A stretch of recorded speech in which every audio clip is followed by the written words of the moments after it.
जो पार्टी हार जाती है वो हल्ला करने लगती है कि मशीन हैक हो गई है। इलेक्शन कमीशन में चलो, वहां पे जाके इसको हैक करो, सबके सामने हैक करो और पूरे देश के हीरो बन जाओ। और आज तक एक भी पार्टी ऐसी नहीं है जिसने जीतने के बाद ईवीएम को एक शब्द भी बुरा बोला हो कि यहां से आप एक बार बटन दबाओगे तो उधर से 2 बार पार्टी को वोट चला जाएगा। हर एक पॉलिटिकल पार्टी को चैलेंज किया कि जो लोग ये कह रहे हैं कि हैक हो सकती है, वो दुनिया का कोई भी एक्सपर्ट बुला के लाएं और इस मशीन को हैक करके दिखाएं। जब 1 लाख वोट हो जाएंगे उसके बाद एक ही पार्टी को सारे वोट चले जाएंगे। अच्छा, कुछ इररिस्पॉन्सिबल लोग जो एलिजिबल होने के बाद भी उन्होंने पोलिंग स्टेशन का मुंह तक नहीं देखा होता। देखिए 911 मिलियन रजिस्टर्ड वोटर्स हैं इंडिया के अंदर।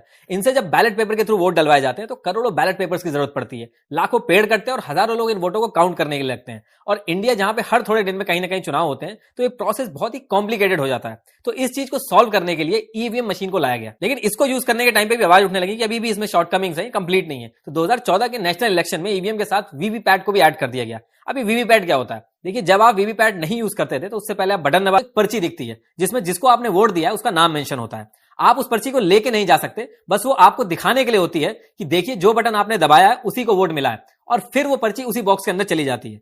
वीवीपैट से आपको ट्रांसपेरेंसी तो मिलती है, साथ ही में डबल वेरिफिकेशन भी हो जाता है कि आप दोनों मशीन से वोट काउंट कर सकते हैं और ये चेक कर सकते हैं कि सेम वोट डले हैं। तो वीवीपैट के ऐड होने से टोटल 3 मशीन हो गई। एक बैलेट यूनिट, ये वो यूनिट है जिसमें आप बटन दबा के अपने फेवरेट कैंडिडेट को सेलेक्ट करते हो। दूसरी हो गई वीवीपैट जिसमें आप वेरीफाई करते हो अपने वोट को। और तीसरी यूनिट हो गई कंट्रोल यूनिट। ये यूनिट वहां के ऑफिसर्स के पास होती है। इसके अंदर पूरी मशीन्स की प्रोग्रामिंग और डेटा रहता है। जब कोई वोट देने आता है तो ऑफिसर उधर से इस कंट्रोल यूनिट का बटन दबाता है, तब आपकी मशीन में ग्रीन लाइट जलती है और आप वोट डाल पाते हो। इसका यह भी फायदा है कि वोटर मौका देख के कई बार बटन दबा के अपनी फेवरेट पार्टी को 10-12 बार वोट ना कर दे। ये तीनों मशीन आपस में कनेक्टेड रहती हैं, इसके अलावा इसमें और कुछ कनेक्ट नहीं कर सकते। इसको स्टैंड अलोन इंडिपेंडेंट मशीन भी कहते हैं, क्योंकि इसमें ना कोई इंटरनेट, ना कोई वाईफाई और ना ही कोई फ्रीक्वेंसी रिसीवर होता है, ताकि कोई दूर से इसमें छेड़छाड़ ना कर सके।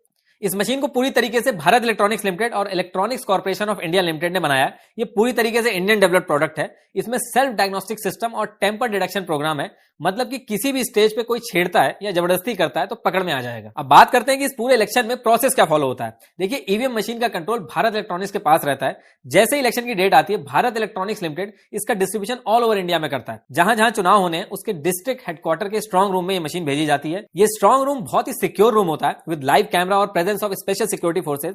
इसका जो डिस्ट्रीब्यूशन होता है वो ईवीएम रैंडमाइजेशन के थ्रू होता है। इसका मतलब कि ये जो मशीन है इसको सीरियल नंबर अलॉट कर दिया जाता है और कौन सी मशीन किस बूथ में जाएगी ये किसी को नहीं पता होता।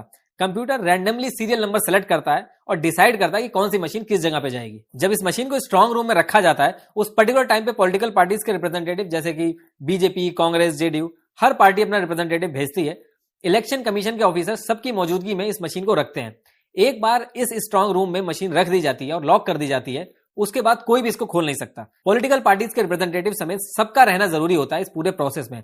स्ट्रॉन्ग रूम में कॉन्टिन्यूसली लाइव रिकॉर्डिंग होती है और कोई भी पॉलिटिकल पार्टी आके चेक कर सकती है उस रिकॉर्डिंग को। अब इसके बाद वेट होता है इलेक्शन डेट का। जैसे इलेक्शन डेट पास आती है, इसको डिस्ट्रिक्ट के स्ट्रॉन्ग रूम से निकाल के अलग अलग कॉन्स्टिट्यूएंसी के स्ट्रॉन्ग रूम में पहुंचाया जाता है जहां वोटिंग होनी होती है। और जब ये मशीन वहां पहुंचती है तो सेम प्रोसेस जो इससे पहले वाले स्ट्रॉन्ग रूम में फॉलो हुआ था वही सेम प्रोसेस फॉलो होता है। जैसे दिल्ली में 7 कॉन्स्टिट्यूएंसी है, पहले दिल्ली के स्ट्रॉन्ग रूम में आएगा, उसके बाद इन 7 कॉन्स्टिट्यूएंसी के स्ट्रॉन्ग रूम में आएगा। अब यहां से इसको पोलिंग स्टेशन पर पहुंचाना होता है। पोलिंग स्टेशन यानी कि जहां पे आप जाके वोट देते हो, सेम लेवल की सिक्योरिटी के साथ इसको पोलिंग स्टेशन तक पहुंचाया जाता है। अच्छा, इसमें एक चीज और है, इन मशीनों में एक यूनिक आईडी होती है और वो यूनिक आईडी पे पर्टिकुलर पोलिंग असाइन होती है। जब ये मशीन वहां पहुंचती है तब सारे एग्जीक्यूटिव और पॉलिटिकल पार्टीज मिलकर इसको मैच करते हैं। पॉलिटिकल पार्टीज और एग्जीक्यूटिव को ये नोट करवाया जाता है। अगर एक भी मिसमैच निकलता है तो प्रोसेस वहीं रोक दिया जाता है। अच्छा, कुछ इररिस्पॉन्सिबल लोग जो एलिजिबल होने के बाद भी उन्होंने पोलिंग स्टेशन का मुंह तक नहीं देखा होता, तो उनके लिए मैं बता दूं कि ये जो पॉलिटिकल पार्टी के रिप्रेजेंटेटिव होते हैं बहुत ही इंपॉर्टेंट रोल प्ले करते हैं। जब आप वोटिंग देने जाते हैं तो ये बाहर ही बैठे होते हैं, कुछ टेंट या बेंच लगा के। इनको आप अपनी वोटिंग की पर्ची देते हो और ये आपका नाम लिस्ट में देखते हैं और टिक लगा के आपको बता दे रहे हैं कि आपको किस नंबर के बूथ पे जाना है। अगर कोई आपके बिहाफ पे वोट देके आएगा तो वहां आपके नाम के आगे पहले से ही टिक लगा होगा। तो इन सब केसेस में भी आप इनकी हेल्प ले सकते हो। और इसके साथ साथ ये अपनी अपनी पार्टी की वोटिंग में कोई नुकसान ना हो, इसका भी पूरा ध्यान रखते हैं। तो देखिए, जब मशीन का सेटअप हो जाता है तो वोटिंग स्टार्ट होने से पहले इसका टेस्ट होता है। जितने भी पॉलिटिकल पार्टी के रिप्रेजेंटेटिव होते हैं उनको बुला के हर कैंडिडेट के नाम के सामने वोट डलवाए जाते हैं और वीवीपैट से वैलिडेट किया जाता है।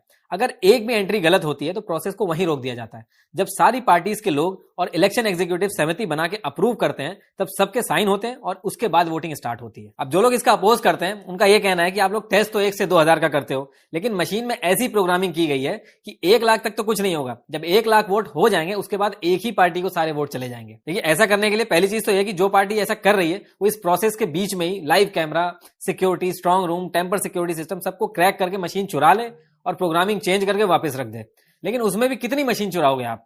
उसके बाद भी कैसे पता चलेगा कि जिस मशीन को आपने क्रैक किया है वो आपकी ही कॉन्स्टिट्यूंसी में जाएगी? देखिए, ऐसा तभी हो सकता है जब जिसने मशीन बनाई है उसने बनाते टाइम ही सारी प्रोग्रामिंग सेट कर दी हो, लेकिन उस केस में भी रैंडम मशीन पिक करके लाख से ऊपर वोट करके चेक कर लिया गया रैंडम मशीनों पे।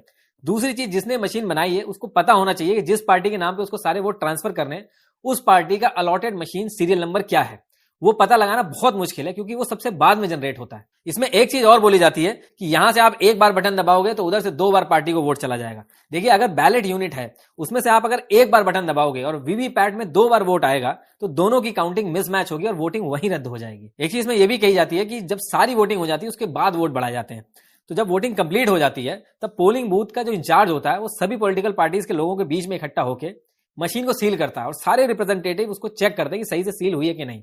दूसरी चीज, सारे पॉलिटिकल मेंबर नोट करते हैं कि किस मशीन पे कितने वोट हुए हैं।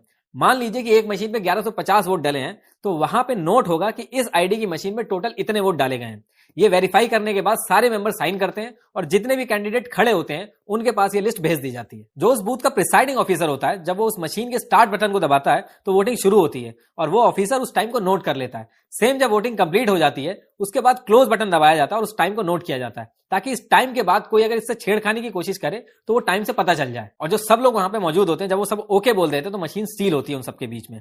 उसके बाद एक यूनिक पर्ची होती है जो एक पॉलिटिकल पार्टी के रिप्रेजेंटेटिव को दी जाती है, दूसरी ऑफिसर रखता है अपने पास।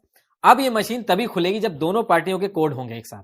जैसे पहले बूथ कैप्चरिंग होती थी, इसमें उसकी गुंजाइश ही नहीं है, कोई इसको लूट ही नहीं सकता क्योंकि उसके लिए वो यूजलेस है। उसके बाद पूरी सिक्योरिटी के साथ इसको स्ट्रांग रूम में फिर से वापस लाया जाता है, सेम उसी प्रोसेस से जैसे इसको लाया गया था, और सबकी मौजूदगी में इसको लॉक कर दिया जाता है।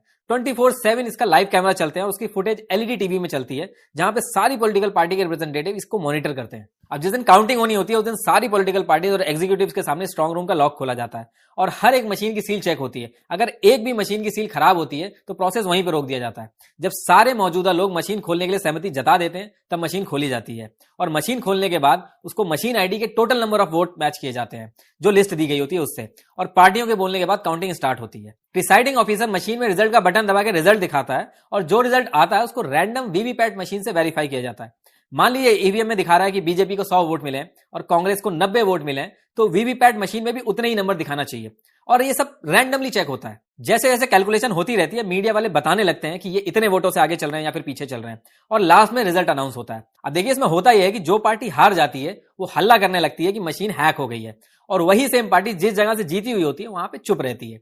आज तक एक भी पार्टी ऐसी नहीं है जिसने ईवीएम को कभी ना कभी क्रिटिसाइज ना किया हो और आज तक एक भी पार्टी ऐसी नहीं है जिसने जीतने के बाद ईवीएम को एक शब्द भी बुरा बोला हो। देखिए, ईवीएम मशीन को लेकर लाखों लोगों ने बोला है कि ये हैक हो गई है। आए दिन आपने स्टेटमेंट, डिबेट और वीडियोस देखी होंगी, लेकिन मैं उस केस को डिस्कस करूंगा जो सबसे ज्यादा डिस्कस हुआ इस कंट्री में, जब एक पार्टी के मेंबर ने दिल्ली असेंबली में एक मशीन लगाई और पूरे देश के सामने डेमोन्स्ट्रेट किया कि ईवीएम मशीन इस तरीके से हैक हो सकती है। देखिए, वो जो डेमोन्स्ट्रेशन दिखाया गया था वो ओरिजिनल ईवीएम पे नहीं दिखाया गया था, उसकी कॉपी पे दिखाया गया था। अब अगर मैं आपसे कहूं कि एचडीएफसी और आईसीआईसी की जो इंटरनेट बैंकिंग है वो हैक हो सकती है, वो खराब है, और अगले दिन मैं अपनी बनाई हुई वेबसाइट को हैक करके दिखाऊं, तो उससे कुछ साबित नहीं होगा।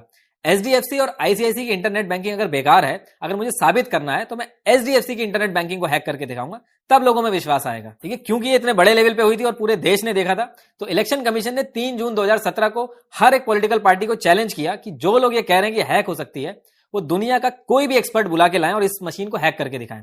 कोई भी पार्टी नहीं गई। अब पार्टियां गई क्यों नहीं, इसके पीछे भी रीजन था, क्योंकि अगर कोई पार्टी जाती और हैक नहीं कर पाती तो उसकी बहुत बदनामी होती, उसकी छवि खराब होती, उसका कई सालों तक मजाक उड़ता और वोटों का भी नुकसान होता। कुछ लोग ये भी तक देते हैं कि बाहर की कंट्रीज जब इसको यूज नहीं कर रही हैं, इसको रिजेक्ट कर रही हैं, तो हम लोग क्यों कर रहे हैं। देखिए, 31 कंट्रीज ऐसी हैं जिन्होंने ईवीएम का यूज किया है। हालांकि वहां का प्रोसेस इंडिया से बिल्कुल अलग है, लेकिन उसमें से भी 4 कंट्रीज ऐसी हैं जो उसको यूज करती हैं, 11 पार्शियली यूज करती हैं, और जिन कंट्रीज ने इनको बैन किया है उनके कोर्ट के ऑर्डर अगर आप पढ़ोगे तो उन्होंने कहा है कि लोगों को प्रोग्रामिंग लैंग्वेज नहीं आती। ऐसा सिस्टम होना चाहिए कि लोगों को पता हो कि उनका वोट जब उन्होंने दिया है तो आगे कहां बढ़ा है और किस तरीके से बढ़ा है। देखिए, सुप्रीम कोर्ट से ऊपर कुछ भी नहीं है इस देश में।